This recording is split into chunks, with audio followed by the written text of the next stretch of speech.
Je voudrais, derrière l'expression réduction des déficits, ces trois mots qui sont assez simples, remettre un peu ce qu'il peut y avoir comme visage et comme souffrance derrière les décisions comptables qui vont être prises dans les jours à venir. J'ai fait là une longue visite de l'hôpital psychiatrique de ma circonscription, l'hôpital Philippe Pinel. Et ce que j'ai vu, c'est par exemple des chambres supposées pour 2 patients et où il y en a 4 et qui vivent ainsi pendant un an et demi à 4 dans des chambres pour 2 patients. C'est des endroits où on se dit, si on n'est pas fou en y entrant, on l'est en sortant, parce que vivre dans pareille promiscuité, je pense que ça serait compliqué. De la même manière, toujours dans ce service, il y a eu des oculus d'installer. C'est en fait des genres de hublots qui permettent de surveiller les patients derrière la vitre et de ne plus les laisser sortir dans le couloir, parce que si on les laissait sortir dans le couloir, eh bien, ça demanderait davantage de temps pour les soignants.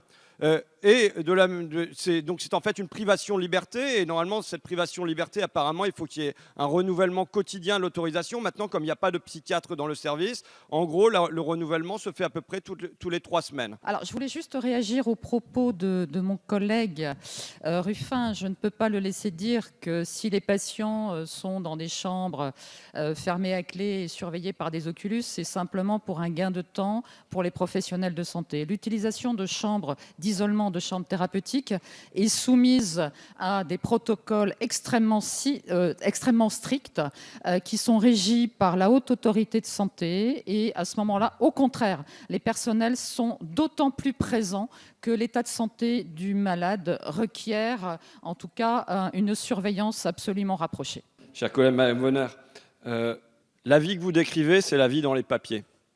Et ce n'est pas celle que j'ai vue, et ce n'est pas celle que vivent les infirmières, les aides-soignants et les psychiatres de l'hôpital d'Amiens.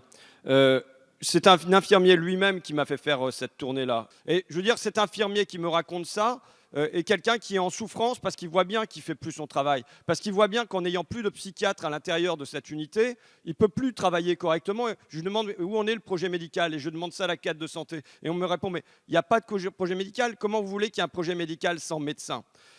Et simplement, pour en venir maintenant à un problème plus général qui, à mon avis, doit se poser à la représentation nationale, c'est comment ça se fait qu'alors qu'on accepte d'augmenter le budget consacré aux soins en général, il y a une baisse automatique de la dotation psychiatrie.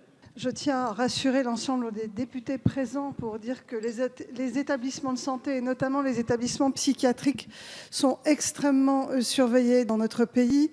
Ils font l'objet d'une visite de certification tous les 4 ans. Quand ils n'atteignent pas le niveau de certification ad hoc, ils ont des visites tous les 6 mois, voire tous les ans, avec des experts visiteurs qui vérifient l'adéquation des moyens aux missions et la façon dont des patients sont pris en charge et traités, y compris sur le plan humain.